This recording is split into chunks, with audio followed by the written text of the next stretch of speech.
Okay ka lang ba, mahal? Kanina ka pa kasi walang imik eh. Okay lang ako, mahal. Medyo kinakabahan lang. 2 taon na kasi tayong kasal pero ngayon ko lang makikilala ang mga magulang mo. Pasensya ka na talaga, mahal.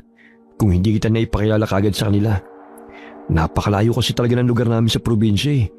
Tapos biglaan pa yung kasal natin. Kaya hindi na talaga sila nakapunta. Pero huwag ka na masyadong kabahan. Mabait naman ang mga magulang ko eh. Natatakot kasi ako sa mama mo. Para kasing hindi siya boto sa akin eh. Ayaw nga niya akong makausap kahit sa tawag lang. Ang baba siguro ng tingin niya sa akin dahil nagpabuntis ako agad kahit hindi pa tayo kasal noon. Hindi naman sa ganun. Laking probinsya kasi si mama. At saka asawa pa siya ng isang dating pastor. Kaya alam mo na, medyo conservative. Paano yan? Baka hindi kami magkasundo kapag magkasama na kami sa iisang bubong. Hindi naman mahirap pakisamahan si mama eh. Ako na rin ang nakikiusap ngayon pa lang. Hanggat kaya mo pa, pagpasensya mo na lang muna siya. Kaya ko namang magpasensya sa abot ng makakaya ko. Pero tingin mo, matatanggap ako ng mama mo? Oo naman. Karapat dapat ka maging katuwang sa buhay. Ikaw pa. Ano ba bang hahanapin sa'yo? Bukod sa maganda at mabait na, napakasipag at maalaga pa. Tapos, masarap pa magluto. Doon pa lang panalo na ako. Ano pa bang dapat kong hilingin? Sus, nambola ka pa. Ay, salamat, mahal ha. Pinalalakas mong loob ko. Pero may pagkukulang din ako. 2 beses na kitang binigo. Natahimik kami nang maalala ang mga trahedyang pinagdaanan namin sa maikling panahon na mag-asawa kami. Mabilis ang mga pangyayari sa pagitan namin ni Nestor. Ilang buwan pa lamang kaming magkarelasyon nang malaman kong buntis na ako. Pumayag akong maikasal kami sa West para sa kinabukasan na magiging anak namin. Walang mapaglagyan ang saya ko dahil pagkatapos ng mahabang panahon na pangungulila sa pagmamahal, magkakaroon na rin ako ng sarili kong pamilya. Pero naging mapagbiro ang kapalaran sa amin. 3 buwan lamang pagkatapos naming maikasala, nawala ang batang dinadala ko. Labis akong nagdalamhati. Walang araw na hindi basa ng luha ang mga mata ko. Kung kailan naman malalampasan na namin ang sakit ng pagkawala ng una naming anak, saka pa yun mauulit muli. Sa ikalawang pagkakataon naranasan kong muli ang mawala ng anak. Naging mas maselan pa ang sitwasyon ko dahil sa sobra kong dinugo. Pagkatapos maoperahan, naratay pa ako ng matagal sa ospital.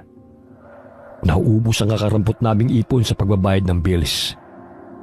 Nalaman ko pa sa mga doktor na mas mahihirapan ako magbuntis ulit dahil sa naging pinsala sa matris ko.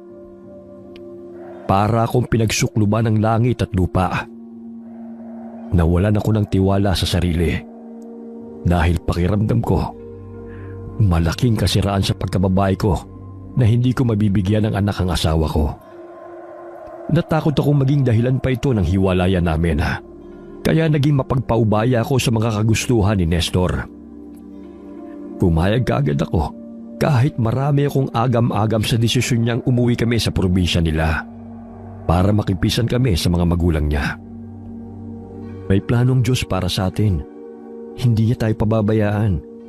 Gamitin natin ang pagkakataong ito para iwan ang masasakit na alaala natin sa Maynila. Magsisimula tayong muli. Tama ka, mahal. Pagkakataon na nga natin to para sa isang panibagong buhay. May tiwala ako sa nasa itaas. Masusuklian din ang lahat ng paghihirap natin balang araw. Ganyan nga, mahal. Hindi tayo dapat mawalan ng pag-asa. Okay lang ba talaga na makitira muna tayo sa mga magulang mo? Wala ba silang masasabi? Paano naman yung mga kapatid mo? Baka naman masilip pa nila yun sa atin at maging dahilan pa ng hindi nyo pagkakasundo. May kanya-kanya na ring buhay ang mga kapatid ko. At saka, kay mama naman ang galing yung alok na tumira tayo kasama sila. Matagal na talaga niya akong pinipilit na umuwi tayo. Hindi lang ako pumapayag. Kasi maayos naman ang buhay natin sa Maynila dati. Hindi na sana tayo magkakaganito kung hindi ako na ospital ng matagal. Nasayang lang ang lahat ng pinaghirapan natin ng dahil sa akin. Huwag mo rin sisihin ang sarili mo. Pansamantalang naman ang pakikitira natin kina mama eh. Hanggang sa makaipon lang tayo ng sapat na halaga para makabili ng lupa at makapagpatayo tayo ng sarili nating bahay. At saka, mas madaling bubuti ang kalusugan mo rito sa probinsya kaysa sa Maynila. Mas tahimik kasi rito at wala masyadong polusyon, kaya gagaling ka kagad. Ay, salamat, mahal. Salamat at nandyan ka pa rin at hindi ako iniiwan. Nestor, ikaw na lang talaga ang itinuturing kong pamilya. Hindi ko alam ang gagawin ko kung mawawala ka pa. Hindi kita iiwan, Elisa. Mag-asawa tayo. Kaya dapat lang na nakaagapay tayo sa isa't isa. Sa hirap man o sa ginhawa. Pasasan ba't matatapos din ang mga pagsubok sa buhay natin? Sa isang maliit na baryo sa labas ng bayan nakatira ang mga biyenan ko. Wala masyadong dumadaang sasakyan sa lugar. Kaya namamayani ang katahimikan. Pagkababa ng tricycle sa bukana ng baryo, sandali pa kami naglakad bago natanaw ang bahay ng mga biyenan ko. Naabutan pa namin ang 3 may edad ng mga lalaki na masinsinang nag-uusap sa labas ng kawayan na bakod. Lahat sila'y napaangat ng tingin sa pagdating namin. Dala ng pagkasabik, sa labas pa lamang itinatawag na ni Nestor ang mga magulang niya. Tatay pala ni Nestor ang isa sa may edad ng lalaki sa labas ng bahay. Umaliwala sa mukha nito nang makita ang asawa ko. Nagyakapan ng mag-ama, pero agad din naman silang naghiwalay.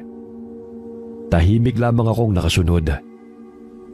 Hindi ko maiwasang mailanga dahil sa amin nakatunang atensyon ng mga kasama ng biyenan ko. Mababakas sa kanilang mga mata ang kuryosidad.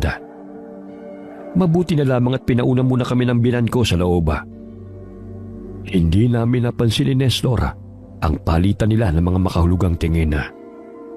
Agad namang sinalubong ng yakap si Nestor ng kanyang ina. Nestor?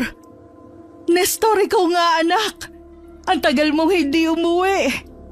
Hindi mo ba alam kung gaano kami nag-aalala para sa'yo? Kung alam niyo lang ma, hindi po kayo nawawala sa isip ko. Miss na miss ko na po kayo ni Papa, pati na yung mga kapatid ko, at yung mga malilikot kong pamangkin. Siguradong matutuwa sila sa mga pasulubog na dala namin para sa kanila. Ay nako anak, bakit naman kasi ngayon mo lang naisipang bumalik rito sa atin eh? Ang tagal-tagal na kitang pinapauwi. Hindi mo ba alam kung gaano mo ko binigla nung malaman ko nag-asawa ka na pala? Patawarin niyo na po ako ma.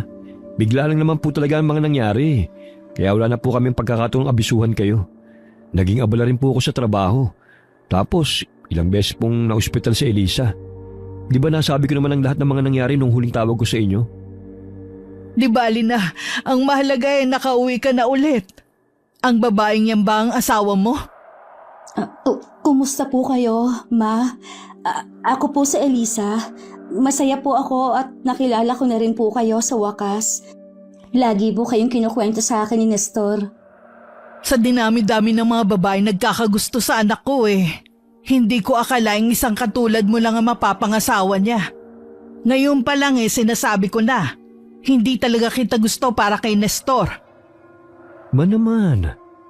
Bakit hindi niyo po muna subukan kilalanin si Elisa bago niyo po siya husgahan kaagad? Mabuti po siyang babae. Sigurado magugustuhan niyo po siya. Paano ko siya magugustuhan kung ngayon pa lang nakikita ko nang hindi kayo magiging masaya? Hindi ka nga niya mabigyan ng anak eh. Dapat ngayon pa lang hiwalayan mo na yan. Mag-asawa ka na lang ulit. Mahal ko po si Elisa. Mag-asawa na po kami sa harap ng batas at sa mata ng Diyos. Walang sino man ang basta-basta makakapaghiwalay sa amin. At saka may pag-asa pa naman na gumaling siya. At kung hindi naman marami pa namang ibang paraan para magkaanak kami na galing sa sarili naming dugo. Pero kailan pa? Aba Nestor, hindi biro ang halagang kakailanganin nyo para gumaling siya. Pati na rin sa binabalak nyong mangyari. Mas mabuti ngayon pa lang, tanggapin yung wala ng saysay ang pagsasama nyo para hindi na kayo magsayang ng oras. Ikaw babae, palayain mo na ang anak ko para naman makahanap siya ng mas karapat-dapat para sa kanya. Pamilya na po kami ni Nestor. Responsibilidad po namin ang isa't isa. At gagawin ko po ang lahat para maipakitang karapat-dapat po ako sa kanya. Pangako po, Ma, balang araw, mabibigyan ko rin po ng anak si Nestor. Ayoko pong maiibig sa gitna niyong dalawa. Kung pwede po sana, maging maayos naman ang samahan niyo. Para na rin sa ikakatahimik ng buhay natin. Kung hindi niyo po kayang pakisamahan ng maayos ang asawa ko, hindi na lang po kami titira dito. Pwede naman sa iba nating kamag-anak na lang muna kami makituloy. Ano na lang ang sasabihin nila? Na napakasama kong biyenan? Ayokong pagpiyestahan ng mga kapitbahay ang buhay natin. Hindi kayo aalis. Dito lang kayo. Sige, Nestor. Pakikisamahan ko ang asawa mo. May alam ba yan sa gawaing bahay? Abay mukhang maarte at maselan.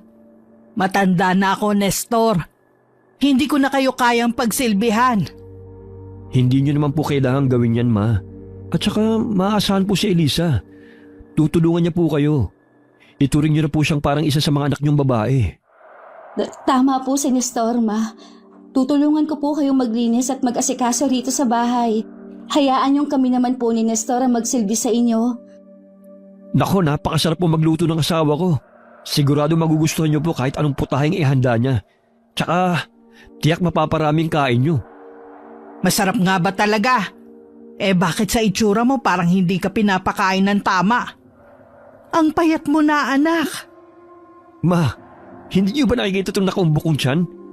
Pumayat pa talaga ako sa lagay nito, ha? Tahimik ko lang na pinanood ang lambingan na mag-ina. Ramdam ko pa rin ang pagkadisgusto ng ina ni Nestor sa akin. Nakakaramdam ako ng panlilit sa sarili sa tuwing nagagawi sa akin ang mga pairap nitong sulyap. Nasasaktan pa rin ako. Kahit na sa simula pa lang ay alam ko nang ayaw nito sa akin. Hindi ko alam kung paano ko ilulugar ang sarili ko. Sa isang banda, hindi ko rin maiwasang mainggit kay Nestor dahil sa pagiging malapit niya sa ina. Ni minsan kasi hindi ko naranasan yon. Bata pa lamang ako nang mamatay ang nanay ko sa komplikasyon sa panganganak. Kasama niyang nawala ang dapat sana'y nakababata kong kapatid na lalaki. Mabilis namang nakapag-asawa ulit ang tatay ko. Nagkaroon sila ng 3 anak ng kanyang bagong asawa. Buong kabataan ko, pakiramdam ko yung pagiging taga-alaga ng bata at katulong sa bahay lamang ang tanging naging papel ko sa buhay nila. Hindi ko kasi naramdaman na miyembro rin ako ng kanilang pamilya. Hindi naman nila ako sinasaktan o minamaltrato. Pero dahil sa madalas nila akong itrato na parang sampid lamang sa kanila, naging uhaw ako sa atensyon at pagmamahal ng isang pamilya. Bahagya akong napapitlaga nang maramdaman kong marahang tapik sa balikat ko. Paglingon ko, nasa tabi ko na pala ang binan kong lalaki. Kumpara sa kanyang ina, mas magiliw ang naging pagtanggap sa akin ng ama ni Nestor. Pasensya na at hindi kami nakapunta sa kasal nyo ni Nestor. Ayan tuloy, ngayon lang tayo nagkakilala. Okay lang ho. Naipaliwanag naman ni Nestor kung bakit. Maraming salamat po pala ha at pumayag kayong dumito muna kami habang wala pa po kaming ipon mag-asawa. Bukas naman lagi ang tahanan namin para sa lahat.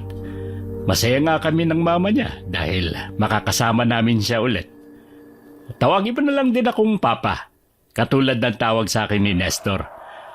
Ikaw, Iha, ano nga uli ang pangalan mo? Elisa po. Elisa pala. Mana talaga sa akin si Nestor. Katulad ko kasi magaling din siyang pumili. Kaya isang napakagandang dilag na katulad mo ang napangasawa niya. Matinik din talagang anak kong yan. Hindi naman po masyado, pero salamat pa rin po sa papuri pa. Ituring mo na kaming parang bago mong pamilya. Huwag mo nang pansinin niyang mama mo. Matanda na kasi, kaya ang sungit masyado at maikli na lang ang pasensya.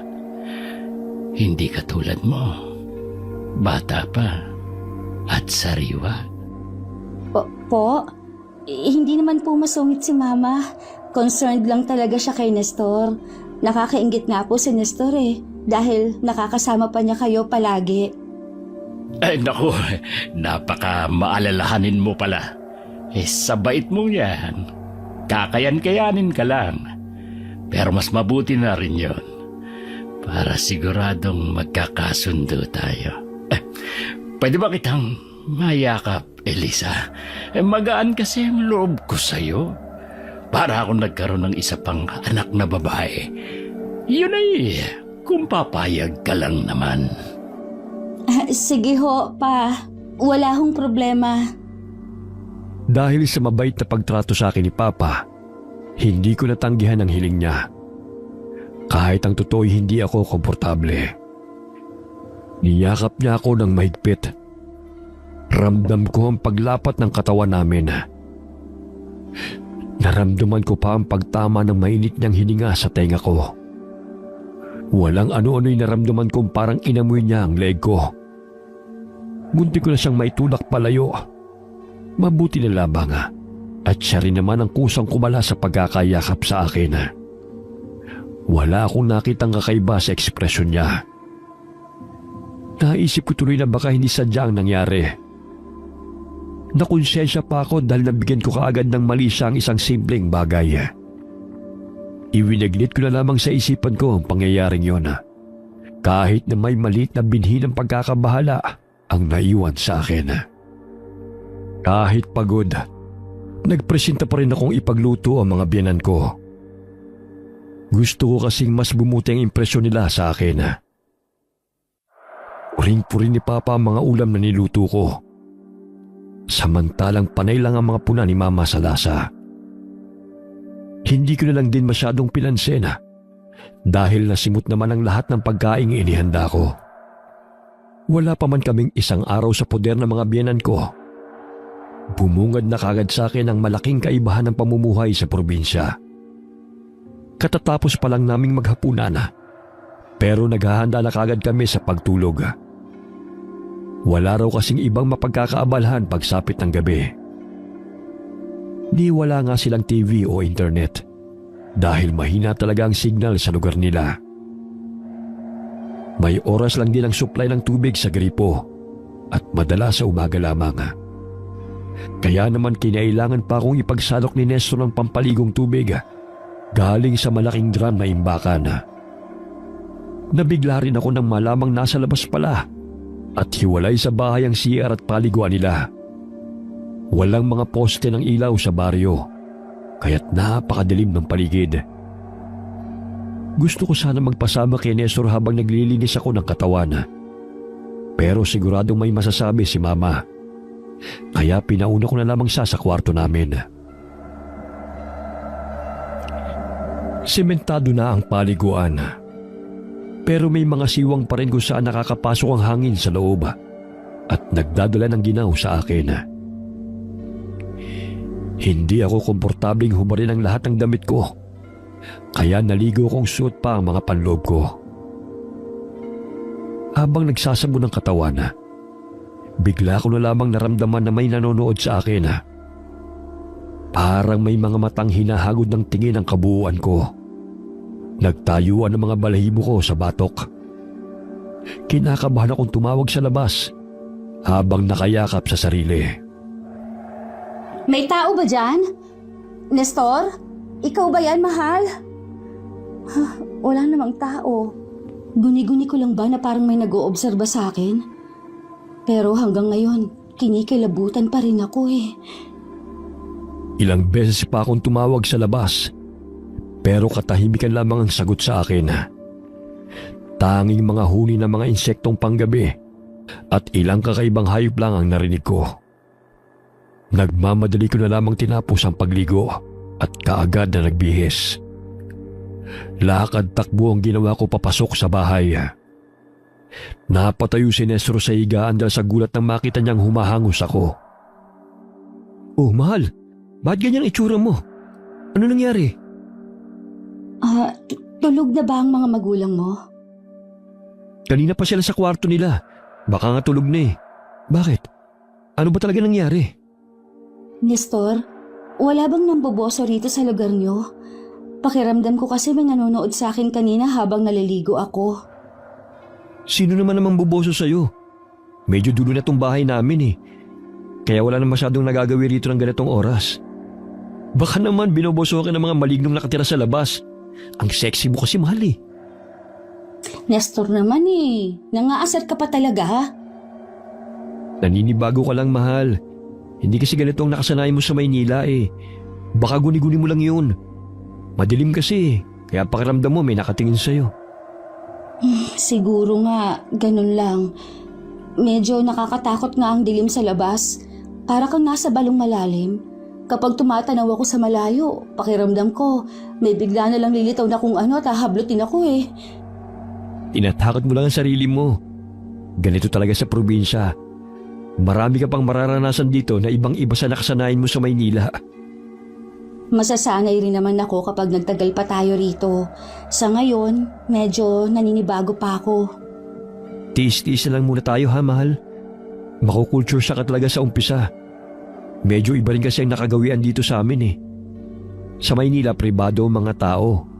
Pero dito sa amin, uso mga nangangapit bahay. Kahit dito sa bahay namin, marami din ang nagpupunta. Kung ayaw mo makihalubilo sa kanila, pwede ka namang manatili lang dito sa loob. Okay lang, mahal. Marunong naman ako makisama. Ayoko namang isipin nila na isnabera ako at mayabang porke galing akong Maynila. Pakikibagayan ko na lang din sila. Tahimik ang unang gabi namin sa bahay ng mga biyenan ko. Sa tuwing binabalikan ko ang alaala ng unang pagkikita namin ng ama ni Nestor, hindi ko maiwasang mapatanong sa sarili kung dapat ba'y naging mas alerto ako at mapagmatyaga. Dapat ay hindi kagad ako nagtiwala dahil lang sa maayos na pakikitungo sa akin ng isang tao. Pero ika nga, laging nasa huli ang pagsisisi. Nang sumunod na mga araw, nakilala ko naman ang mga kapatid ni Nestor, pati na rin ang iba pa nilang mga kamag-anak. Maging ang mga kaibigan niya dumalaw rin para mga musta. Sa dami nila, naghalo-halo na nga sa utak ko mga mukha at pangalan nila. Kaya ilan lang talaga sa kanila ang naaalala ko. Isa si Ronel sa mga kaibigang ipinakilala sa akin ni Nestor. Tumatak sa akin ang lalaki, para kasing may kakaiba rito na hindi ko may paliwanag. Hindi rin nakataka sa akin ang mga palihim niyang sulyap na lagi niyang ipinupukol sa akin. Hindi ako komportable sa pinapakita niyang interes. Kaya't hanggat maaari iniiwasan ko siya. Pero isang beses na mag-inuman sila sa bahay namin, may mga sinabi siyang labis na gumulo sa isip ko. Nag-aasikaso ko noon sa kusina nang may maramdaman akong dumating. Akala ko si Nestor yun na kukunin ng mga ipinahanda niyang pulutan nila ng mga kainuman niya. Nasa lamesa na yung ipinahanda mong sisig at saka kinilaw na isda. Nagluto rin ako ng mani para pandagdag kutkutin ninyo. Oh, bakit hindi ka nagsasalita? May kailangan... Ay! Ronel? Ay, naku, ikaw pala yan. Akala ko kasi si Nestor ang kausap ko. May kailangan ka ba? Anong may tutulong ko sa'yo? Abala si Nestor sa pag-aasikaso sa labas. Kaya ipinakuha na lang niya sa akin yung mga pinahanda niya. Yung nasa lamesa, lahat yon para sa inyo.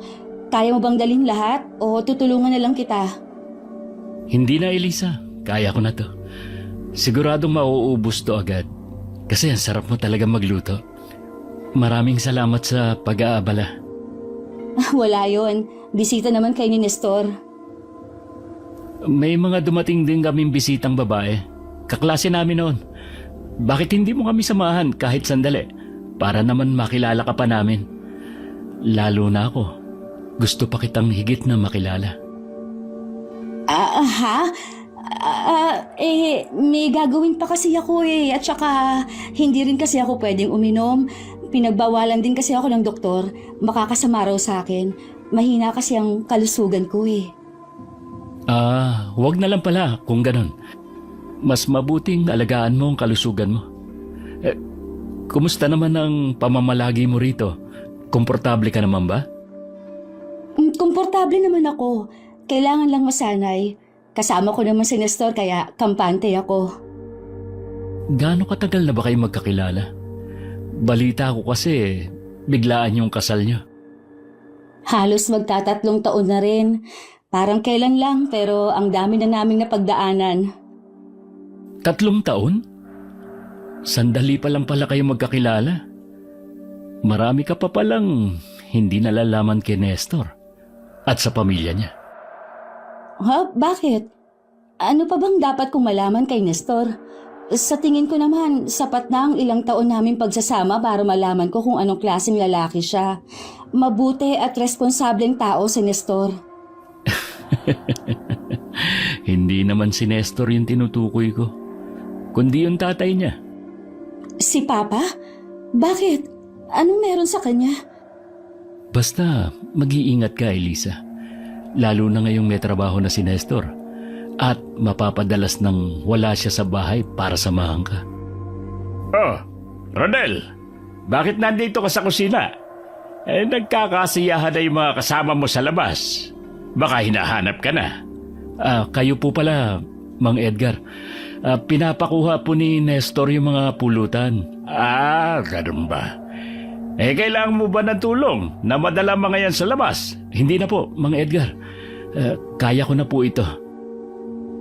Bakit po pa? Ano pong problema? Bakit po parang napakaseryoso naman po ng mukha ninyo? Pasensya na sa sasabihin ko, Elisa. Pero sana'y maintindihan mo na gusto ko lang naman na paalalahanan ka. Hindi lahat ng tao rito sa atin mapagkakatiwalaan. Dapat kinikilatis mo muna kung sino ang pakikisama mo. Lalo na't may asawa ka na. Marami tayong bisita ngayon. Ano na lang ang iisipin nila kung makikita nila na kayong dalawa lang ni Ronel ang nandito sa kusina? Wala naman ho kaming ginagawang masama ni Ronel. Nag-uusap lang naman po kami. Pero maaaring hindi ganun ang isipin na makakakita sa inyo. Baka pag hinalaan pa nila kayong may relasyon. Malisyosong tao lang po ang mag-iisip ng ganon. Wala pong namamagitan sa amin ni Ronel. Alam po ni Nestor na tapat ako sa kanya. Hindi ko sisirain ang tiwala niya. Naiintindihan ko, Elisa. Naniniwala ako sa iyo. Alam kong isa kang mabuti at malinis na babae. Hindi mo magagawa ang mang-akit ng iba dahil may asawa ka na. Pero ako naman ay nagpapaalala lang sa iyo. Hanggat maaari sana'y pag-isipan mo ang bawat kilos na gagawin mo, lalo na kung may ibang makakakita. Naiintindihan ko po, Pa. Salamat po sa paalaala. Walang anuman, Iya. Saka ko lamang napansin na kanina pa pala nakadantay sa balikat ko ang kamay ni Papa. Damang-dama ko ang magaspang na kalyo niya dahil sleeveless ang suot kong blouse. Marahan niyang hinihimas ang braso ko, marahil ay para pakalmahin ang emosyon ko kanina. Sumagi sa isip ko ang misteryosong sinabi ni Ronel. Kinutuban ako ng kakaiba, pero agad ko rin yung inalis sa isip ko. Puro kabutihan lang ang ipinapakita sa akin ni Papa, kaya ayoko mag-isip ng hindi maganda sa kanya. Gayunpaman, hindi ko naiwasan na masiwa. Nagkunwari akong may aasikasuhin sa lababo para makalayo sa kanya at maalis ang pagkakahawak niya sa akin. Nakahinga lang ako ng maluwag nang maiwan na akong mag-isa sa kusina. Nasulyapan ko ang ilang mga itim na ibon na nakadapo sa sanga ng puno sa labas ng bintana, habang unti-unting nabubuhay ang mga pangamba sa dibdib ko. Sa paglipas ng mga araw, nasasanay na rin ako sa mga pagbabago sa buhay ko. Pero kahit na 2 linggo na ang lumipas, ilag pa rin sa akin ang mga tao sa baryo. Minsan tuloy nakakaramdam na rin ako ng lungkot dahil wala akong ibang makausap maliban sa asawa at mga biyenan ko. Tanging ang mga tawag ng best friend kong si Christine para kumustahin ako ang nakakadagdag ng kulay sa mga araw ko. Hello, friend? Friend, ano na? Bakit ngayon ka lang tumawag? Akala ko nilapa ka na ng aswang dyan eh. Pasensya natin. Mahina kasi talagang signal dito eh. Kaya ngayon lang kita nakontak. Tsaka wala naman raw aswang dito. Maligno raw ang meron. Ganon? Baka naman makursunadahan ka ng isang maligno dyan, ha? Bigla ka pang magkaroon ng stalker na supernatural. Eh di pang otherworldly na ang beauty mo. Para kang sira. Hindi naman ako naniniwala sa aswang o kahit sa maligno, ano? Well, mag-ingat ka pa rin, Ineng. Mahirap na. At baka kung anong masamang elemento ang maakit mo dyan. Paano na lang si Aiza kapag may nangyaring masama sa favorite ninang niya? Kumusta na nga pala inaanak kong yan, ha? Pakisabi, miss na miss ko na siya, ha? Miss na miss ka na nga rin niya eh. Lagi kang hinahanap. Si Nestor naman kasi eh. Bakit bigla na lang naisipan daling ka sa napakalayong lupalop ng Pilipinas? Teka, lalabas mo nga lang ng ospital. Hindi ka pa nga totally magaling eh. Para rin naman sa kinabukasan namin ang desisyon ni Nestor. May trabaho na siya agad dito sa malaking bakery na gumagawa ng mga espesyal na pasalubong. Kaso malayo nga lang kasi sa kabilang bayan pa eh. Tuwing Sabado lang siya nakakauwi. Paano yan? Mga biyanan mo lang ang kasama mo. Hindi ka ba nila kinakawawa? Grabe ka naman sa kanila. Masungit lang talaga si Mama at laging mainit ang ulo. Pero bukod doon, wala naman akong problema sa kanya eh. Si Papa naman, mabait at saka palakwento. Nag-aalala kasi ako sa'yo eh. Hindi kasi talaga maganda ang feeling ko sa pagtira nyo dyan. Oh, bakit naman? Eh, maayos naman kami rito. Wala kang dapat ipag-alala. Hindi ko rin maipaliwanag eh. Basta, nafe-feel ko lang. Siguro naapektuhan lang ako na nabanggit sa akin ni Lola Mada patungkol sa'yo. Tungkol sa akin? Ano naman ang sinabi ng lola mo tungkol sa akin? Nung isang araw kasi, ang sabi niya na panaginipan ka raw niya. Sa panaginip niya, natuklaw ka raw ng isang malaking ahas. Tapos may dalawa pang mas maliit na ahas na nakalingki sa'yo. At ayaw kang pakawalan. Pero nung nakatakas ka na sa kanila, hinabol ka naman daw ng isang itim na aso. Hanggang sa wala ka ng matakbuhan. Ayun, nilapa ka raw. Iyon lang bang napanaginipan ng lola mo? Ang gulo. Pero parang normal lang naman na panaginip yan ah. Hindi, Bes. Hindi basta-basta nananaginip si Lola. Lahat ng panaginip niya may ibig sabihin. Lahat daw ng nasa panaginip niya about sa'yo. Yung mga ahas at yung malaking aso. Lahat yun simbolo ng mga panganib na darating sa buhay mo. Ano namang klaseng panganib? Hindi ko rin alam. Hindi na naipaliwanag ni Lola eh. Nakalimutan na niya agad. Alam mo naman, ulyanin na siya sa edad niya. Basta mag-ingat ka na lang dyan, ha? Huwag mong kalilimutang balitaan ako kung ano na nangyayari sa'yo. Kapatid na ang turingan namin ni Christina. Nagkakilala kami dahil pareho kaming cashier sa isang hindi kilalang grocery store sa Maynila. Bata pa lamang ay ulila na sa pamilya si Christina. Ang lola niya sa tuhod na si Lola Mada ang nag-alaga at nagpalaki sa kanya. Ilang beses na niyang nabanggit sa akin ang tungkol sa lola niya na may espesyal nga raw itong kakayahan. Hindi naman ako naniniwala sa mga ganong bagay. Kaya hindi ko sineryoso ang mga kwento niya tungkol sa lola niya. Ipinagsawalang bahala ko na lamang ang paalala ni Christina dahil mas abala ko sa ibang bagay. Pagkatapos makahanap ng bagong trabaho ni Nestor, ako na lamang ang laging naiiwan sa bahay. Madalas din kasing wala ang biyenan ko. Naniningil ng mga pautang si Mama. Minsan pinupuntahan din niya ang iba niyang mga kamag-anak na nakatira sa kabilang baryo para kumustahin ang lagay nila. Wala naman akong ideya kung anong pinagkakaabalahan ni Papa kapag umaalis siya. Marami pa rin ang nagpupunta at naghahanap sa kanya. Madalas ay pawang mga kalalakihan na magkakaiba ang edad. Sa labas lamang sila ng gate nag-uusap. Minsan naman ay sa likod ng bahay. Hindi ko maiwasang maasiwa kapag nadidinig ang malakas nilang tawanan at kantsawan. Lingid sa kaalaman ko, kasama rin ako sa mga paksa ng usapan nila. Napapaisip na rin ako kung ano ang pinagkakaabalahan nila. Kahina-hinala kasi ang mga kinikilos nila. Minsan sa loob ng bahay sila nag-uusap. May naiiwan pang ang kakaibang amoy sa kwartong ginagamit nila. Nagtataka ko kung saan nanggagaling ang amoy na yon. Wala naman akong kamalay-malay na nagbabago na pala ang tingin sa akin ni Papa. Lagi na lang nakasunod ang mga mata niya sa akin. Hindi ko nagugustuhan ang madilim na emosyong nakikita ko sa kanya. Nakakaramdam na ako ng hindi maganda. Pero hindi ko naman matukoy kung bakit. Hindi nagtagal, nagsimula na rin magkaroon ng matibay na dahilan ang masama kong kutoba. Isang araw na abala ako sa paglalabas sa likod ng bahay namin.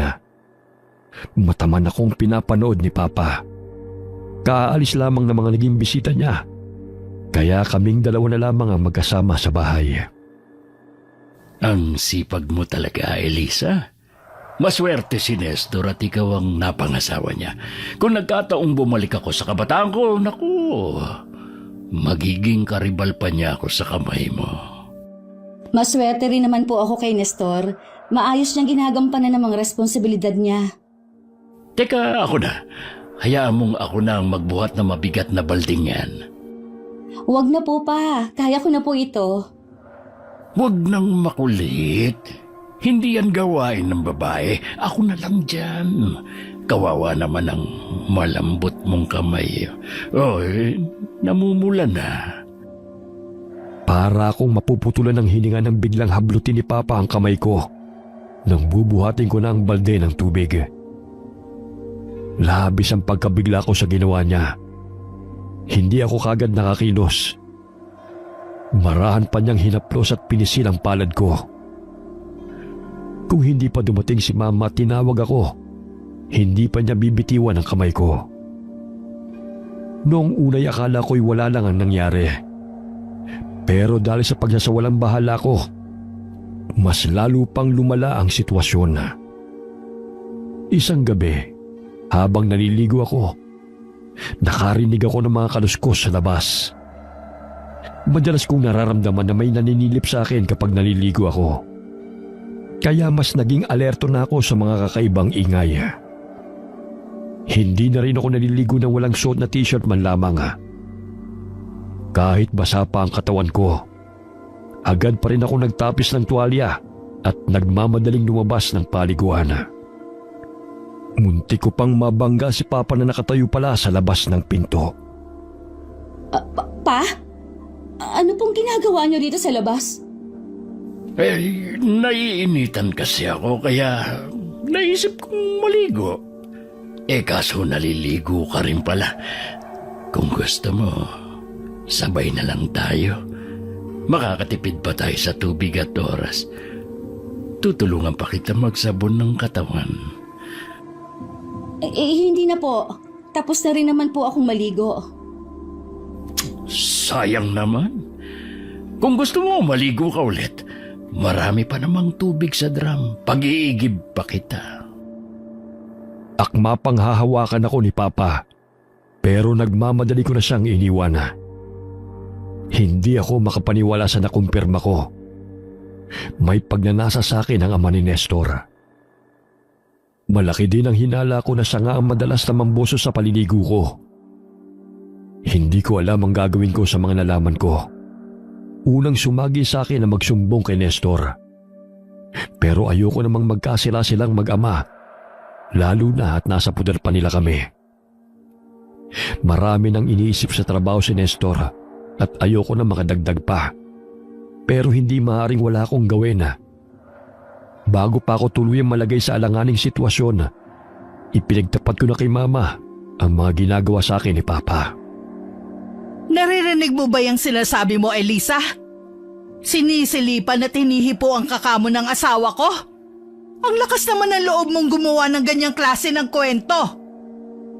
Ma, nagsasabi po ako ng totoo. Minomolestya po ako ni Papa. Maniwala naman po kayo sa akin. Manahimik ka! Puro mga walang kwentang lumalabas sa bibig mo. Kung hindi ko pa alam, ginusto mo rin yan. Ma, paano niyo po nasasabi yan? Hindi ko po intensyong mapagsamantalahan ng ganito. Huwag ako, Elisa. Akala mo ba hindi ko napapansin yung pag-iinarte mo sa mga gawain dito? Ang hilig mong umastang mayaman. Wala ka rin naman. Parang iigib lang hindi mo pa kaya. Nagpapaawa ka palagi. Ikaw na nga ang tinutulungan. Ikaw pa itong nag-iisip ng hindi maganda. Nagkakamali po kayo, Ma. Hindi po ako nagpapaawa. Ginagawa ko naman po ang makakaya ko Hindi ko lang po maatim ang mga ginagawa sa akin ni Papa. Ang dami mong arte. Nakakabwisit ka talagang babae ka. Ikaw ayoko makakarating pa to kay Nestor. Kundi makakatikim ka talaga sa akin. Hindi mo nga mabigyan ng anak ang asawa mo Tapos puro problema pa ang dadalhin mo sa kanya. Malas ka talagang babae ka. Pero Ma, paano po kung may iba pang gawin si Papa? Manahimik ka na sabi.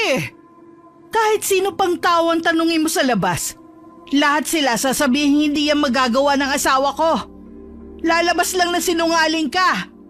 Kaya kung ayaw mong palayasin kita rito, ititikom mo yung bibig mo. Kala mo naman kung sinong Birheng Maria. Wala namang pakinabang. Hindi ka nga makabuo ng bata Mas may silbi pa nga ang inahing baboy. Napatungo na lang ako at pinipigil ang mga luha ko. Napatanong ako sa sarili kung kasalanan ko nga ba kung bakit nangyayari sa akin ito. Nang gabing yun, akala ko'y hindi na ako patutulugin ng mga bagabag ko. Pero dala marahil lang pagod, tinalo pa rin ako ng matinding antok. Mababaw lamang ang tulog ko at gising pa rin ang diwa ko. Nasa gitna ako ng isang panaginip nang walang ano-ano'y bigla ko na lamang naramdaman na parang may iba pa akong kasama. Isang lalaki ang nakatayo sa paanan ng kama at pinagmamasdan ako habang natutulog. Nanlamig ang buo kong katawan. Pinilit kong magising, pero kahit na anong gawin ko ay bigo ako. Hindi ako makagalaw. Hindi rin maimulat ang mga mata ko. Napakabilis ng tibok ng puso ko na parang mga tambol sa aking pandinig. Namalayan ko na lamang na nasa ibabaw ko na ang lalaki. Naramdaman kong malagkit niyang mga halik sa akin. Tumindig ang mga balahibo ko sa pandidiri. Lalo na nang maramdaman ko ang isang magaspang na kamay na marahang humihimas sa hita ko. Bumabaliktad ang sikmura ko sa nangyayari. Lingid sa kalaman ko, may mapupulang mga matang nakasilip sa bintana at lihim na nagmamasid. Napabalikwas ako ng bangon, habol hininga habang nagpapalinga-linga sa buong silid. Mag-isa lamang ako, pero nagdala sa akin ng matinding pagdududa ang nakabukas na pinto. Naalala kong inilak ko yun bago matulog. Napansin ko rin na nasa saig na ang kumot na gamit ko. Bahagya rin nakataas ang laylayan ng suit kong damit na pantulog. Iisang tao lang ang kilala kong mangangahas na pumasok sa kwarto ko. Iisang tao lang ang kilala kong mangangahas na pumasok sa kwarto ko habang natutulog ako. Para akong binuhusan ng malamig na tubig. Napatayo ko para sana isara ang pinto ng kwarto. Pero naabutan ko si Papa na inaakay ang lasing na si Nestor papasok sa silid namin. Hindi ako makapaniwala na nakauwi na ang asawa ko. Biyernes pa lamang kasi ng gabi. Kahit na hindi ko maatim na lumapit kay Papa, tinulungan ko pa rin siyang alalayan si Nestor hanggang sa mahiga na namin siya sa kama. Ay, ito talagang si Nestor. Hindi kayang kontrolin ang sarili. Pasensya ka na, Elisa. Hayaan mo, pagsasabihan ko siya. Bakit nga pala? Gising ka ba? Bigla lang po akong nagising. Nauuhaw po kasi ako. Ako nga rin, nauuhaw. Akala ko pa naman mapapawi na yung uhaw ko ngayong gabi. Hindi pa pala. Gusto niyo po bang ikuha ko rin kayo ng tubig? Naku, wag na. Ako na lang ang kukuha para sa ating dalawa. Matulog ka na rin, Elisa. Ayokong napupuyat ka eh. Matulog ka ng mahimbing para maging maganda ang panaginip mo. Para akong tuod na pinanonood si Papa na lumabas ng kwarto. Tinapunan pa niya ako ng isang makahulugang tingin bago niya tuluyang isinarado ang pinto. Nang ilalak ko na ang pintuan, napansin ko na hindi na gumagana ang lock. Para akong masusuka nang maisip na malaya nang makakapasok si Papa sa kwarto ko kahit kailan niya naisin. Habang tumatagal, mas nagiging mapangas na siya sa mga ginagawa niya sa akin. Nariyang bigla na lamang niya akong yayakapin habang may ginagawa ko sa kusina. Minsan naman ay aakbe na lamang niya ako at hahapitin palapit sa kanya. Kung hawakan niya ako, para bang pag-aari niya ang katawan ko. Lahat ng paraan ng pag-iwas ay ginawa ko na para lamang mailigtas ang sarili ko. Ilang beses ko nang pinagtangkaan na magsumbong kay Nestor, pero lagi akong pinanghihinaan ng loob. Ayokong magulong pamilya nila ng dahil lamang sa akin. Natatakot rin akong mas pumanig siya sa mga magulang niya. Ang bahay ng mga biyanan ko tuloy ay parang naging isang hawla para sa akin. Nakakahinga lamang ako sa tuwing nakakapasyal ako sa labas. Kaya naman halata ang saya ko sa tuwing mamamalengke ako sa bayan. Lingid sa kaalaman ko, nabibigay na pala yun ng ibang kahulugan ng mga nakakakita. Isang umaga, habang gumagayak ako para mamili, binulungan ni Mama si Nestor. Parang ang saya-saya naman yata ng asawa mo ngayong araw. Sa palengke lang naman ang punta niya. Ito lang po kasi ang pagkakataon niya makalabas ng bahay. Wala namang pumipigil sa kanyang lumabas Naku, iba pa rin ang kutob ko, anak. Ano pong ibig niyo sabihin, Ma? Bantayan mo yung asawa mo. Dahil baka may ginagawa na yung milagro, hindi mo lang alam. Ma, hindi po ganong klaseng babae si Elisa. Hindi niya magagawang pagtaksilan ako. Hindi ka rin sigurado. Kailan ba kayo huling nagtabi sa kama, Lagi kang wala. Malay mo kinakati na yan at naghahanap na ng ibang kakamot sa kanya. Maniwala ka sa akin, Nestor. Ang mga babaeng tahimik yan pa ang mga sobrang pakawala. Nasa loob lang ang kulo niyan. Magmula noon ay napansin ko na ang paghihigpit sa akin ni Nestor. Nagtataka ako dahil lagi na niyang inuusisa kung saan ako pumupunta kapag umaalis ako. Dahil ko pa ang tetestigo sa korte kung gisahin niya ako. Madalas na rin niyang punahin ang ayos at suot ko. Ang hindi ko alam, may pinagseselosa na pala siya. Lalabas ka ng ganyan ang suot mo? Bakit? Anong problema sa suot ko? Ganito naman talaga ako manamit dati pa. Magpalit ka. Masyadong maikli ang damit mo. Hapit na hapit pa sa katawan. Mababastos ka niya nang wala sa oras. Baka may masama pang mangyari sa'yo. Hindi mo ba alam kung gaano kadelikado sa lugar natin ngayon? Maikli pa ba to? Halos hanggang tuhod na nga yung laylayan. Mas marami pa akong nakikitang mas maikli ang suot kesa sa akin sa labas. Wala akong pakialam sa kanila. Ibang tao naman sila Asawa kita. Kaya sa'yo ako may pakialam. Kaya siguro kung sino-sinong lalaki na lang ang nagkaka-interes sa'yo Kasi ganyan ka manamit. Ikaw naman kasi may asawa ka na. Dapat matuto ka rin kumilos ng tama. Kasalanan ko ba na may nagkaka-interes pa rin sa akin kahit na may asawa na ako? Hindi ko rin naman gustong nakukuha ang atensyon ng ibang lalaki. Kung alam mo lang. Baka may kasalanan ka rin kasi. Baka nabigyan mo siya ng motibo ng hindi mo namamalayan. Kaya ngayon para siyang asong ulo na nakabuntot sa'yo. Siya? Sino bang ibig mong sabihin, Nestor? Yung tarantadong Ronel na yon. Kaibigan ko pa naman siya. Kaya pala panay ang punta niya rito. Kursunada ka na pala. Hindi man lang niya inisip na ginagago niya na ako. Elisa, lalaki ako. Alam ko ang karakas sa mga katulad ko. Hindi nakakawala sa akin yung malagkit niyang titig sa'yo. Akala niya siguro hindi ko nahahalata. Nestor, wala akong ginagawang masama. Hindi ko magagawang lokohin ka. Maniwala ka sa akin. Hindi ko alam ang tungkol kay Ronel. Ikaw naman kasi, mamamalengke ka lang kung saan sa ka pa pumupunta. Pwede namang dito ko na lang sa bahay eh. Ayusin mong sarili mo, Elisa. Matuto ko namang ilugar ang sarili mo. Bago pa ako makapagpaliwanag, tinalikuran na ako ni Nestor. Kahit na alam kong wala akong ginagawang mali, hindi ko pa rin maiwasang maramdaman na may kasalanan ako.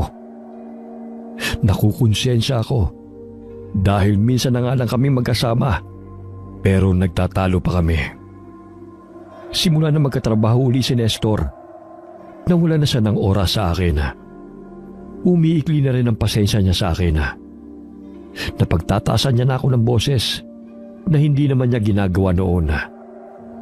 Sa mga nangyayari sa amin, mas lalo kong nararamdaman na nawawalan na ako ng karamay. Hindi ko alam kung bakit ilang umaga na akong nagigising na mabigat ang katawan, na para bang ilang bundok ang inakyat ko habang natutulog sa gabi.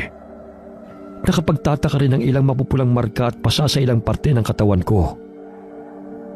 Ilang gabi na rin akong nananaginip na may kasama ako sa kwarto, kahit na wala naman si Nestor.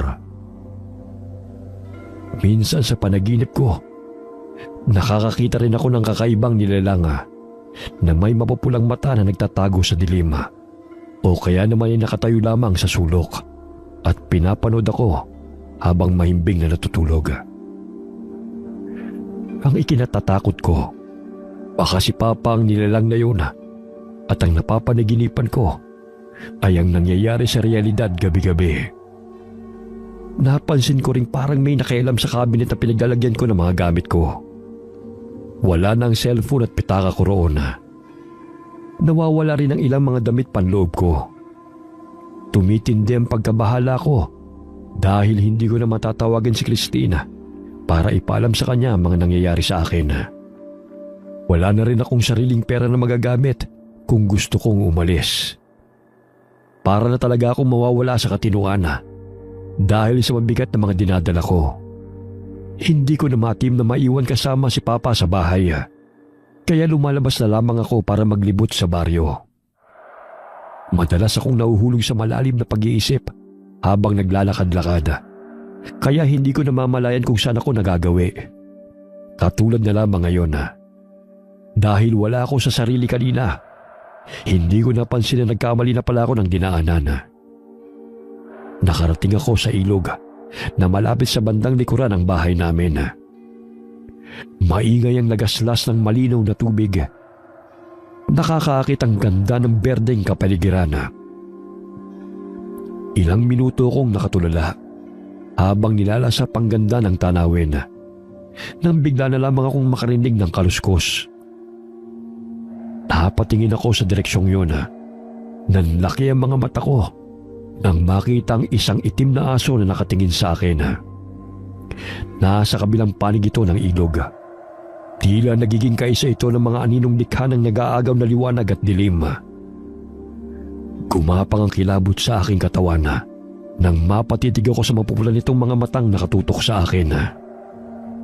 Naisip kong baka isa itong mabangis na hayop na naghahanap ng pagkain. Maaaring ako pa ang balak nitong gawing hapunan. Dahan-dahan akong umatras nang hindi inaalis ang tingin sa aso.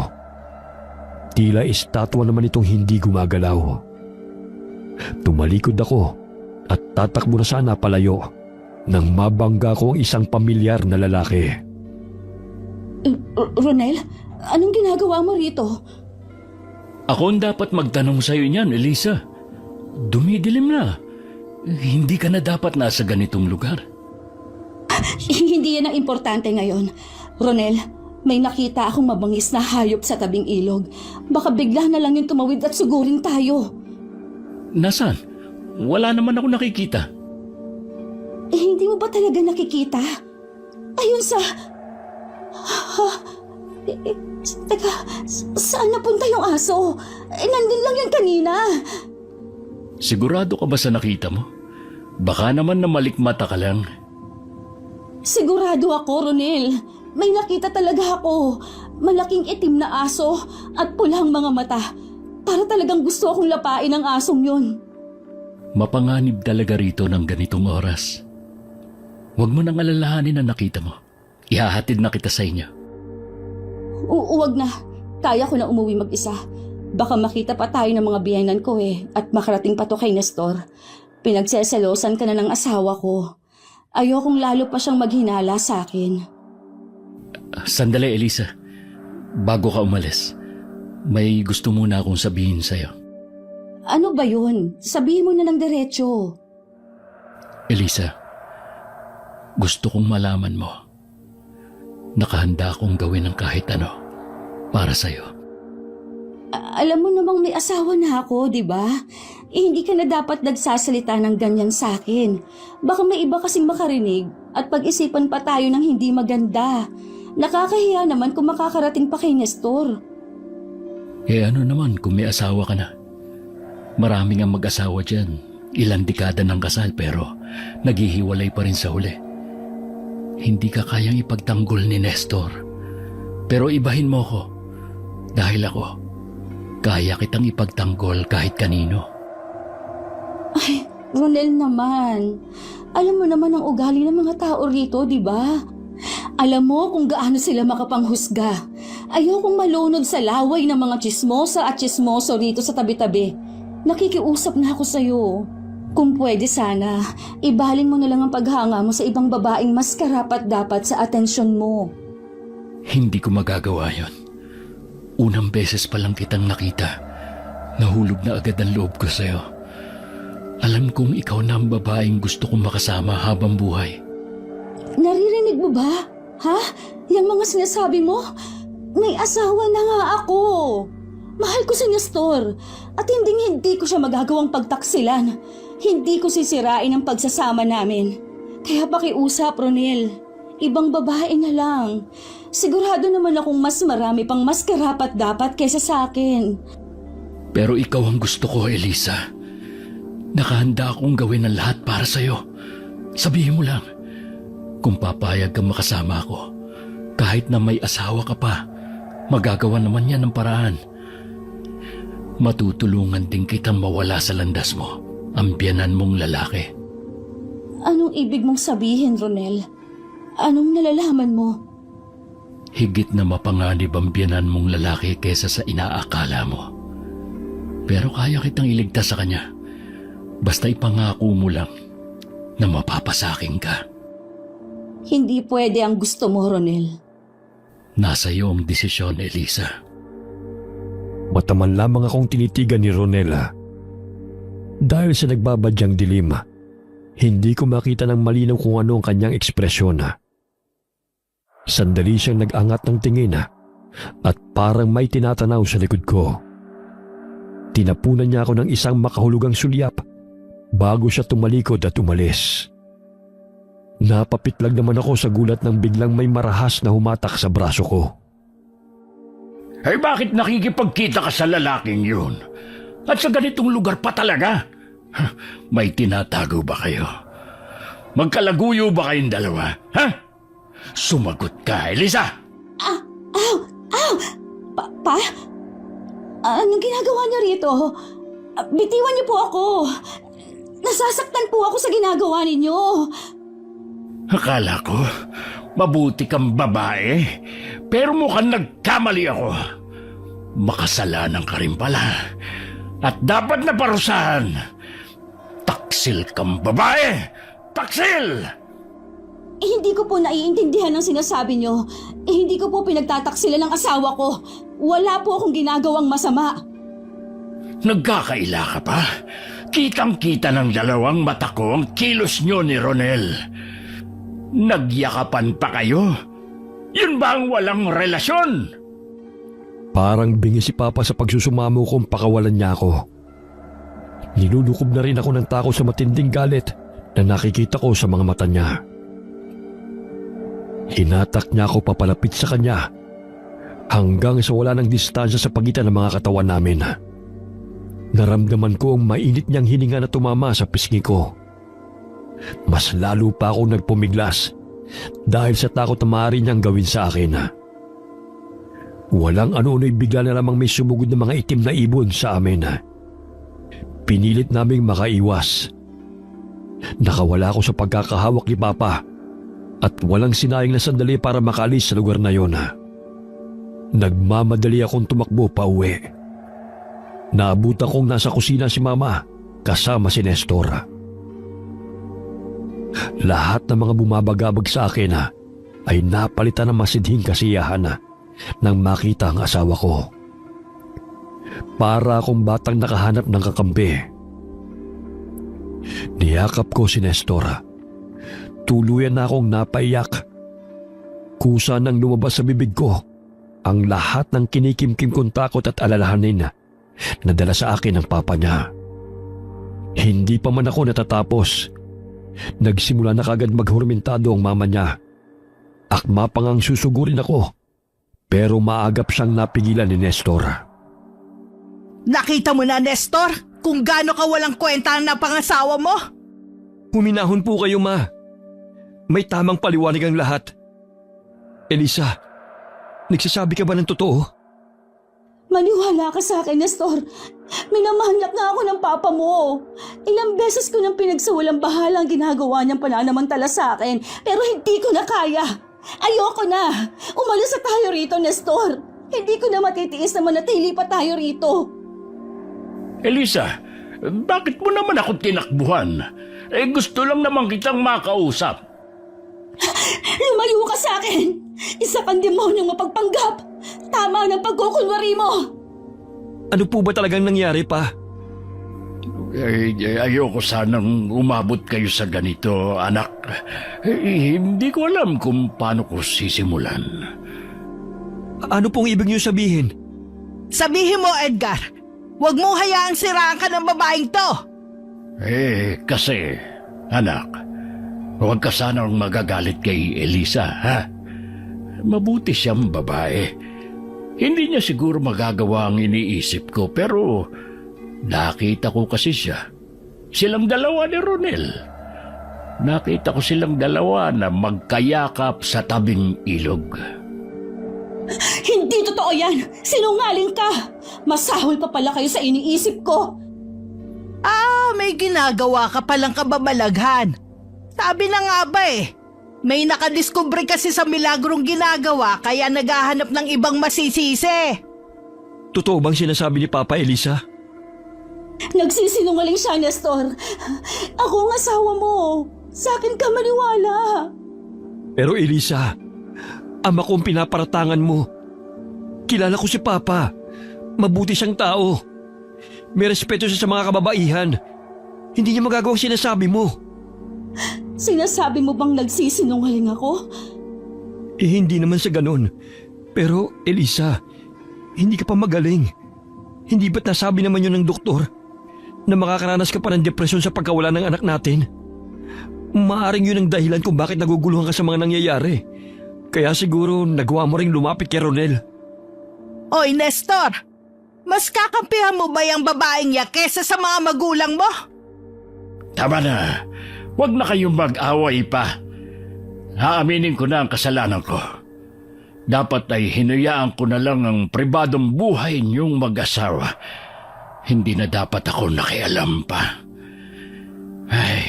Ngayon tuloy ay ako pang lumalabas na masama. Elisa, maniwala ka sa akin, iha.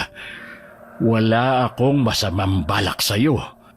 Kung sa tingin mo'y nakagawa ako ng kasalanan sa'yo, humihingi ako ng pasensya. Gusto ko lang naman talagang damayan ka dahil napansin ko ang kalungkutan mo. Palagi ka nag-iisa at ayaw makihalubilo sa iba. Nag-aalala lang ako para sa'yo.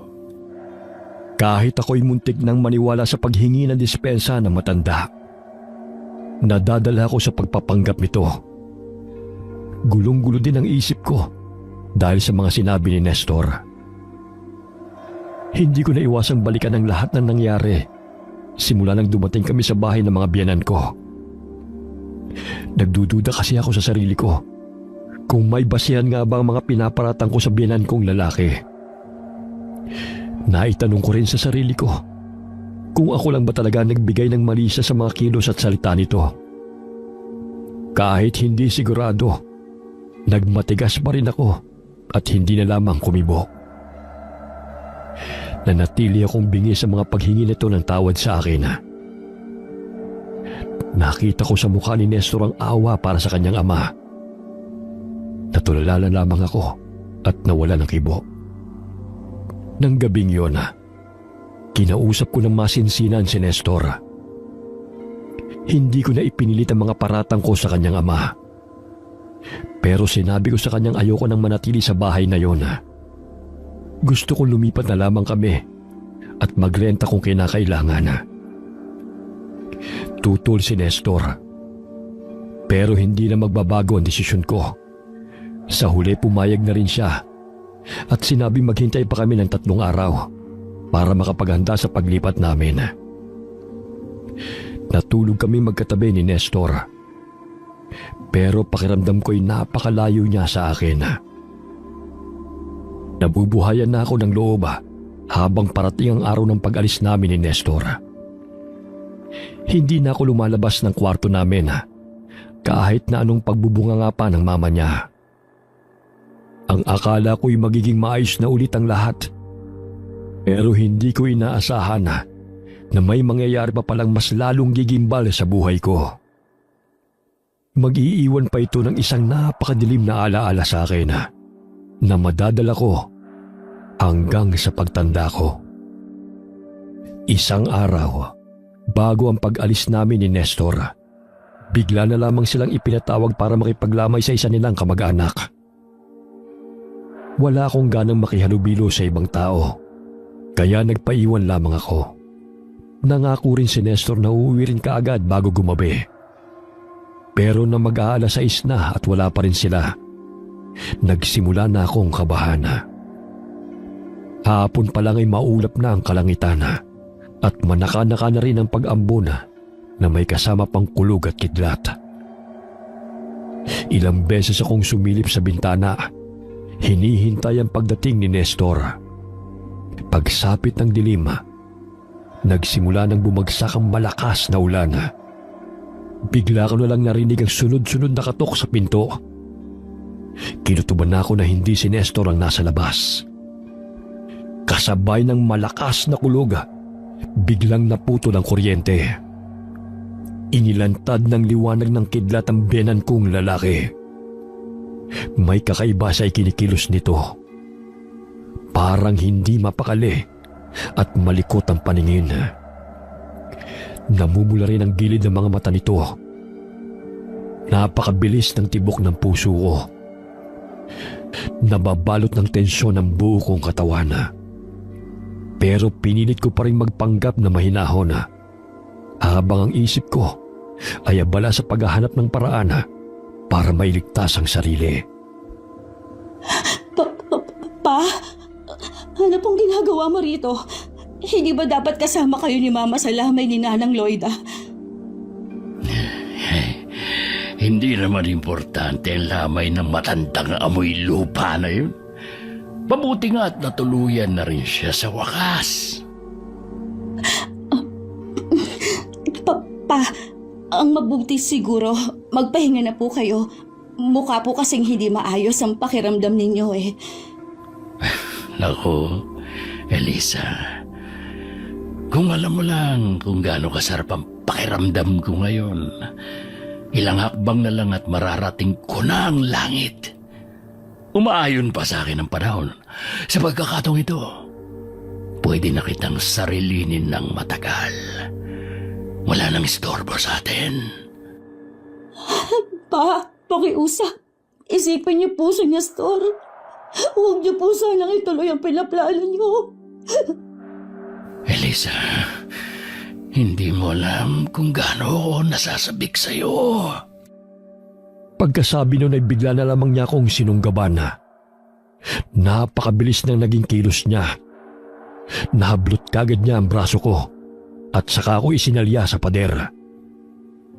Saglit akong nakawala, subalit mas mabilis niya akong nahuli ulit.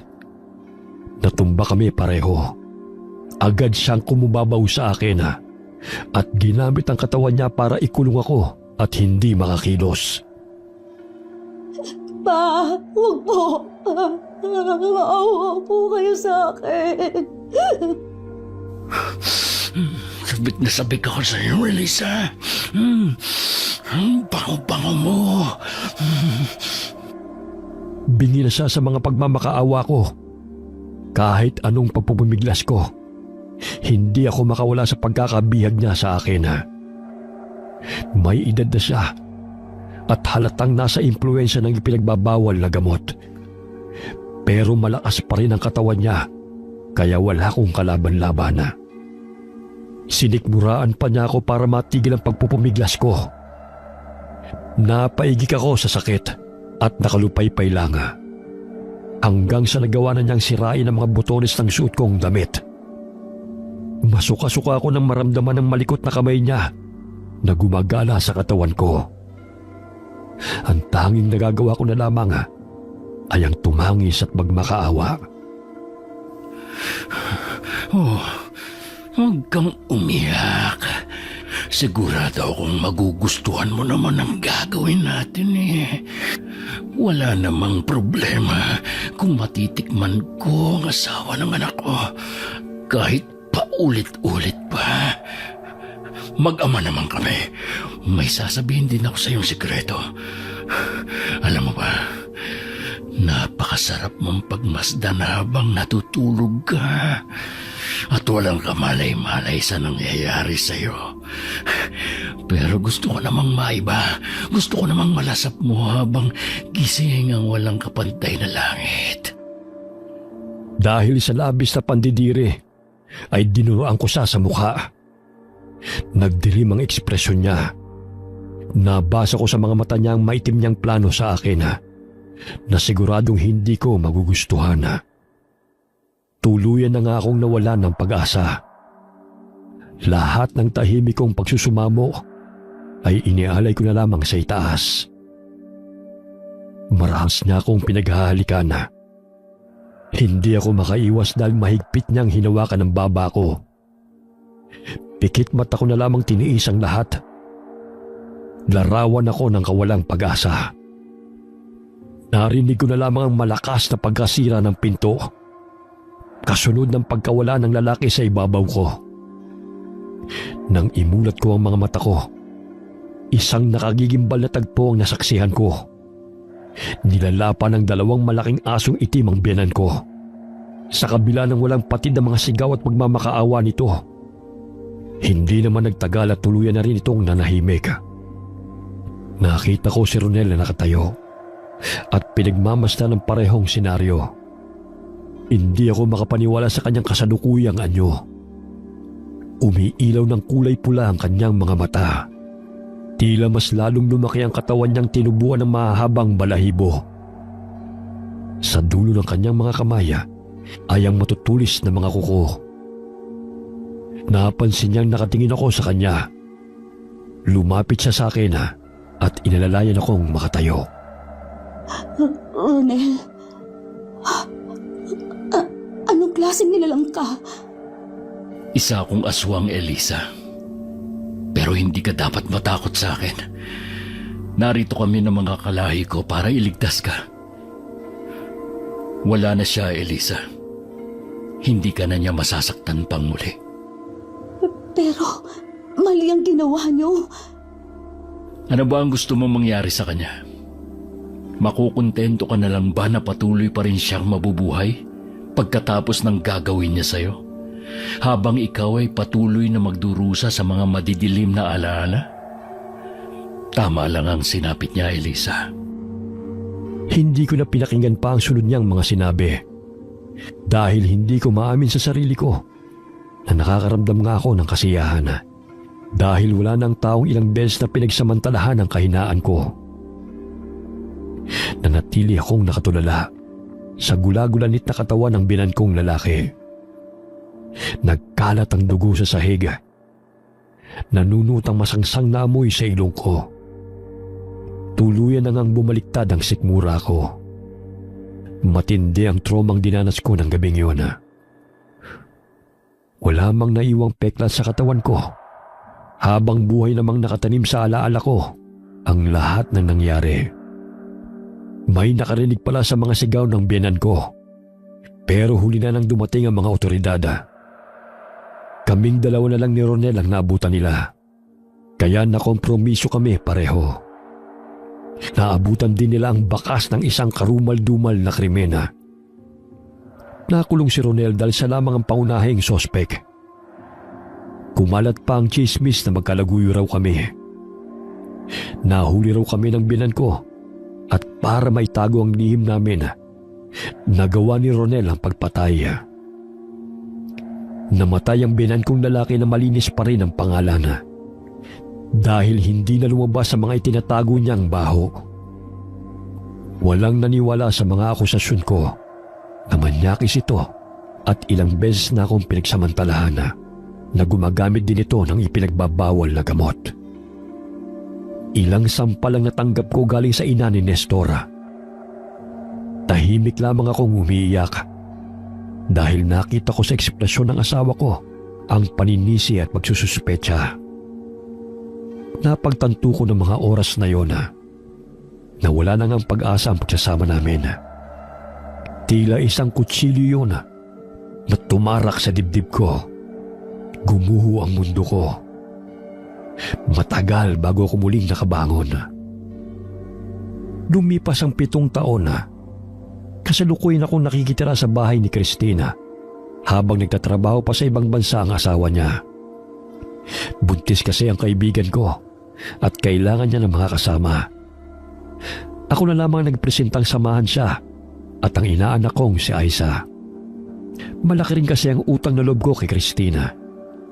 Siya lamang nanatili sa tabi ko noong mga panahong dapang-dapa ako.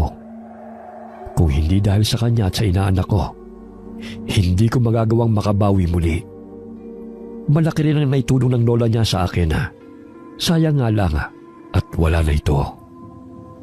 Oh, tulala ka na naman at malayo ang tanaw mo. Ang lalim na naman ng iniisip mo. Hindi naman. Naaalala ko lang yung kabataan natin nung nagtatrabaho pa lang tayo at bago pa lang na magkakilala. Ang tagal na nang lumipas, no? Oo nga eh. Tumatanda na tayo. Hindi na tayo kasing fresh na tulad ng dati. Buti ka pa. Maganda ka pa rin at mukhang mas bata sa edad mo. Pero ako ito, nalosyang na at tumaba. Ang pangit ko na. Pangit ka bang matatawag kung hanggang ngayon patay na patay pa rin sa'yo ang asawa mo? Kulang na lang, sambahin niya pati ang nilalakaran mo eh. Ano bang klaseng gayuma ang pinainom mo sa kanya ha? Sige nga. Ako kaya ang ginayuman niya. Hindi ko naman siya bet dati. Tinataboy-taboy ko nga lang siya. Pero tingnan mo, naka 10 years na pala kami. Ikaw isa 7 years na ang lumipas. Sigurado ka bang okay ka na? Okay na ako. Hindi ko na kailangan bumalik sa psychologist. Hindi ka pa rin ba nakaka-move on sa dati mong asawa? Hanggang ngayon kasi, hindi ka pa rin nagkakaroon ng panibagong relasyon. Simula nang mabalitaan mong wala na sila ng nanay niya, naging kakaiba na ang mga kinikilos mo. Matagal na akong naka-move on sa kanya. Kung hindi mo pa siya nabanggit sa akin, hindi ko na siya maaalala eh. Bakit hindi ka pa rin nakakahanap ng makakasama mo sa buhay? Pansin ko pa parang lagi kang nakatanaw sa malayo. Parang may hinihintay ka. Tapatin mo nga ako, Bes. Wala ka ba talagang ibang nakarelasyon sa probinsya ng ex mo? Best friend mo naman ako. Hindi kita masyadong i-judge. Slight lang. Wala nga. Pero tama ka, may hinihintay nga ako. Hayaan mo, pasasaan ba't matatapos din ito? Mag-iingat ka, Bes, ha? Kahit ano pang gagawin mo, huwag mo kalilimutang may nagmamahal pa rin sa'yo. Nalalapit na ang kabuwanan ng dinadala ni Christina. Napapadalas na ang paghilab ng kanyang tiyana. Kaya minsan nga'y nagigising pa siya sa gitna ng gabi. Ako na may naging tensyonado habang lumilipas sa mga araw. May kutob kasi ako na darating na rin ang matagal ko nang hinihintay. Araw-araw na akong nakakakita ng mga itim na ibon na dumadapo sa sanga ng puno sa likod ng bahay ni na Christina. Hanggang sa nangyari na nga ang inaasahan ko. Isang gabi nang pauwi ako galing sa bayan, nakaramdam ako ng parang may mga matang nakatingin sa akin. Tumaas sa mga balahibo ko sa batok. Tumigil ako sa paglalakad at nagpalinga-linga sa paligid. Nasa labas na ako ng gate ng bahay ni na Christina, pero parang may pumipigil sa akin pumasok sa loob. Ilang minuto ang lumipas, pero wala pa rin ako napapansing kakaiba sa paligid. Bubuksan ko na sana ang gate, pero bigla na lamang may humila sa akin. May kamay na tumakip sa bibig ko para hindi ako makasigaw. Nakulong ako sa malalaking bisig ng isang hindi pangkaraniwang nilalang. Mabilis ako nitong dinala sa isang malawak at madilim na bakanteng lote na malayo sa mga kabahayan. Pag-angat ko ng tingin, nakita kong pamilyar na mapupulang mga mata ni Ronela. Halos walang nagbago sa itsura niya kahit na 7 taon ang lumipas. Ang tagal kong naghintay para makita kang muli, Elisa. Nakalaya ka na pala, Ronel. Ganun na nga. Wala silang nakuhang matibay na ebidensya na ako nga ang pumatay sa biyanan mong lalaki. Kaya pinakawalan na nila ako. Isa pa, alam naman natin pareho na hindi nga ako ang tunay na may sala. Tulad mo, isa lang din akong saksi. Bakit mo pa ako pinuntahan dito? Matagal na panahon na ang lumipas, Ronel. Tahimik na ang buhay ko. Gusto kong tanggapin mo na ang alok kong maging katipan ko, Elisa. Wala na mga umapi sa'yo. Magkakasama na sila sa impyerno. Sabik na akong makita at makapiling ka. Kaya sumama ka na sa akin. Hinding-hindi kita pababayaan. Sinabi ko na sa'yo noon pa man na ayokong sumama sa'yo. Oo, may utang na loob ako sa'yo. Iniligtas mo ko. Pero hindi ko kayang gawing kabayaran ng kalayaan ko. Pasensya na. Pero hindi ko kayang makatabi sa higaan ng isang nilalang na pwede akong lapain na lang nang hindi ko nalalaman. Hindi ko yun magagawa sa'yo, Elisa. Mahal kita. Gagawin din kitang katulad ko. Unang kita ko pa lang sa'yo. Gusto ko nang mapasakin ka. Ayaw mo bang mabuhay ng mas matagal kaysa normal na tao? Ang maging mas malakas at mabilis at manatiling bata ng matagal na panahon. Lahat ng iyon mapapasayo oras na sumama ka sa akin. Imposible ang gusto mong mangyari. May sarili akong plano sa buhay at may mga pangarap na gusto kong matupad. Hindi ko nakikita ang sarili ko na kasama ka. Patawarin mo ko pero hindi ko matatanggap ang pagtanggi mo. Mapipilitan akong daanin ka sa mas marahas na paraan. Hindi naman kailangang umabot tayo sa ganito. Lumapit ako sa kanya. Natigilan pa siya nang yakapin ko siya sa leeg at kinabig para halikan. Nagpaubaya siya at ginamit ko ang pagkakataong yun para ipasa sa kanyang isa sa 2 pulang uod na naninirahan sa loob ng puso ko. Huli na nang maramdaman niya yun sa kanyang lalamunan. Itinulak niya ako palayo. Habang pilit na isinusuko ang uod na ngayon ay papunta na rin sa kanyang puso. Ilang beses pa siyang nagsuka ng dugo. Inaasahan ko nang hahanapin ako ni Ronela. Kaya inihanda ko ng sarili ko sa mga mangyayari. Iniligtas nga ako ni Ronel noon sa biyanan kong lalaki. Pero hindi yun dala ng kabutihang loob niya. Gusto lang din niyang maangkin ako kahit labag pa yun sa kagustuhan ko. Hindi totoong pagmamahal ang nararamdaman niya para sa akin dahil kung ituring niya ako, para akong isang bagay na walang sariling desisyon. Wala din siyang pinagkaiba sa binan kong lalaki. Sarili lang nilang kagustuhan ang mahalaga sa kanila. 7 taon kong pinaghandaan ang pagbabalik ni Ronela. Alam ko kasing hindi niya ako basta-basta pakakawalan na lamang. Si Lola Mada ang tumulong sa akin bago siya na maalam. Bukod kasi sa espesyal niyang kakayahan, may kaalaman din siya sa pambabarang at pag-aalaga ng mga kakaibang insekto. Siya rin ang nagpamana sa akin ng mga pulang uod. Isang pares ng 2 uod na yun ang kailangan para tumalab ang espesyal na pambabarang na itinuro niya sa akin. Nasa akin ang babaeng uod na may kakayahang magpasunod sa tao o nilalang kung saan nakatira ang kapares nitong lalaki. Dugo ang pangunahin nilang sustansya, kaya naman sa puso sila naninirahan kapag napasok na nila ang katawan ng isang tao. Magmula ngayon, susundin na ni Ronel ang lahat ng ipag-uutos ko, kahit nalabag pa yun sa kalooban niya. Buhay nilang magiging kapalit ang pagsuway nila sa utos. Hindi madaling pagalingin ang ganong klase ng pambabarang dahil may kinalaman ito sa importante at maselang organ sa loob ng katawan. Ito lang ang nakita kong paraan na magagamit ko para lubayan na ako ng isang aswang na katulad niya at hindi na gambalain pa kailanman. Nasa mga mata ni Ronel ang magkahalong galit at obsesyon nang titigan niya ako. Anong ginawa mo sa akin, Elisa? Gusto ko lang na malaman mo kung ano ang pakiramdam na maging sunod-sunuran sa iba. Masaya ba, Ronel? Nasisiyahan ka ba na walang magawa at hindi mailigtas ang sarili? Ano ba ang gusto mong mangyari?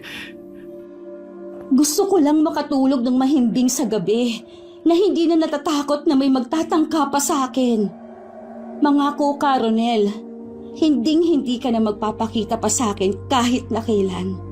Titigilan mo na ako at ang pamilya ko at hindi nagagambalain pa sa kahit na anong paraan. Mangako ka, Ronel. Nangangako ako.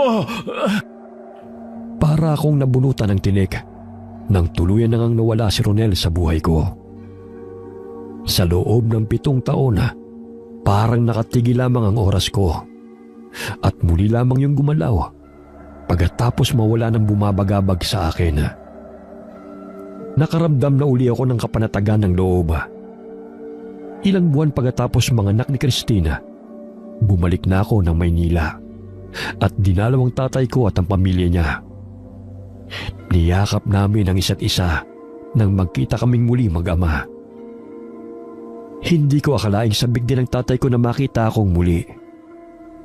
Nagkaayos na kami at nagkapatawaran na.